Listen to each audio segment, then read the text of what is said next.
અંકલેશ્વરના 3 રસ્તા નજીક આવેલ શાક માર્કેટનો વિવાદ વધુ વકર્યો છે। શાકભાજીના વેપારીઓ પાસેથી ભાજપના શાસકો હપ્તા ઉઘરાવતા હોવાના કોંગ્રેસે આક્ષેપ કર્યા છે, તો સાથે જ શાક માર્કેટમાં પાર્કિંગ અને સ્વચ્છતાનો અભાવ જોવા મળી રહ્યો છે।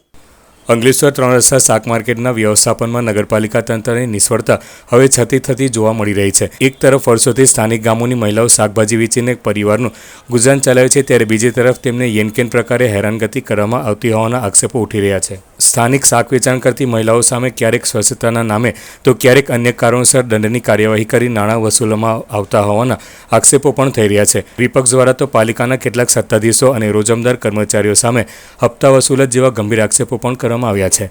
લાલચ બુરી ભલા એ બહુ લોકો સમજે છે।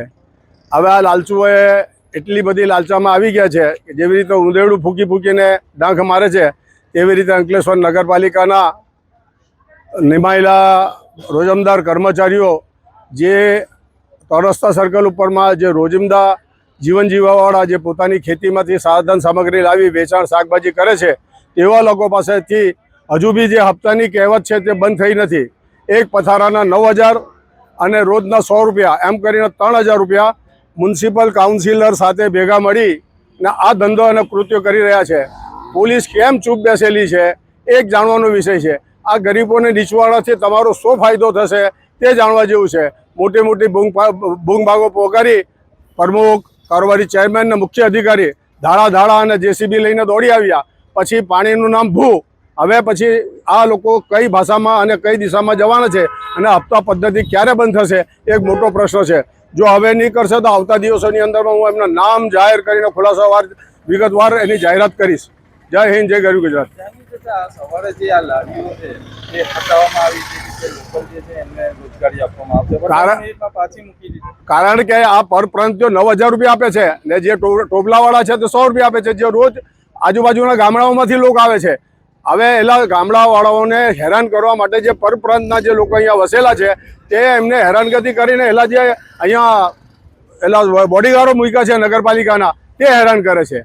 એટલે એ લોકો આ પ્રમાણેની વ્યવસ્થાપાત ગોઠવી અને પૈસાનું વહીવટ માટે આ ધંધો કરી રહ્યો છે। આજે પાલિકા તંત્ર દ્વારા શાક માર્કેટ વિસ્તારમાં શાકભાજી અને ફળની લારીઓ તેમજ પથારા હટાવવાની કાર્યવાહી કરવામાં આવી હતી, પરંતુ કાર્યવાહી બાદ માત્ર 5 જ મિનિટમાં ફરી એ સ્થળે લારીઓ અને પથારા ગોઠવાઈ જતા પાલિકાની કાર્યવાહી કેટલી અસરકારક છે તેવો સવાલ પણ ઉઠ્યા છે। બીજી તરફ શાક માર્કેટમાં હજુ સુધી યોગ્ય પાર્કિંગ વ્યવસ્થા ઊભી કરવામાં પાલિકા નિષ્ફળ રહી છે। વાહનોના અવ્યવસ્થિત પાર્કિંગના કારણે ટ્રાફિકની સમસ્યા સર્જાય છે। વિપક્ષના તમામ આક્ષેપોને નગર સેવા સદનના કારોબારી અધ્યક્ષ રાહુલ વામજાએ ફગાવ્યા હતા અને આ બાબતે પુરાવા રજૂ કરશે તો કાર્યવાહીની ખાતરી આપી હતી।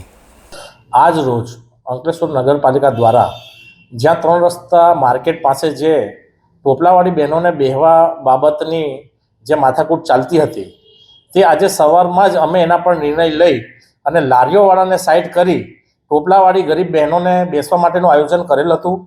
અને આજ એવું સાંભળવામાં આવ્યું છે કે અમુક લોકો દ્વારા, વિપક્ષ દ્વારા એવું કહેવામાં આવે છે કે જે લોકો ત્યાં હપ્તા લે છે તો મારું એમને એવું કહેવું છે કે તો એમને સાબિત કરે। અને વાત રહી હપ્તા લેવાની, તો અમે જે પણ લેતા છે એના પર કાયદેસરની કાર્યવાહી કરીશું। અને વિધવા બહેનો છે અમુક અને ટોપલાવાળી બહેનો જે ગામડેથી પણ આવે છે તો એમને સારામાં સારી સુવિધા માટે જ ત્યાં બ્લોક બી નાખવામાં આવ્યા છે અને સારામાં સારું એ લોકો ત્યાં આગળ બી કમાય એવી અમારી શુભેચ્છાઓ પણ છે અમને। પણ જે લારીઓવાળા જે આગળ ખોટી દાદાગીરીથી જેમને પણ ઊભી રાખી હશે તેને આજે સાઈડ કરવા માટેના અમે તમામ પ્રયાસો કર્યા પણ છે અને હમણાં બધું સાફ સફાઈ ચાલે પણ છે।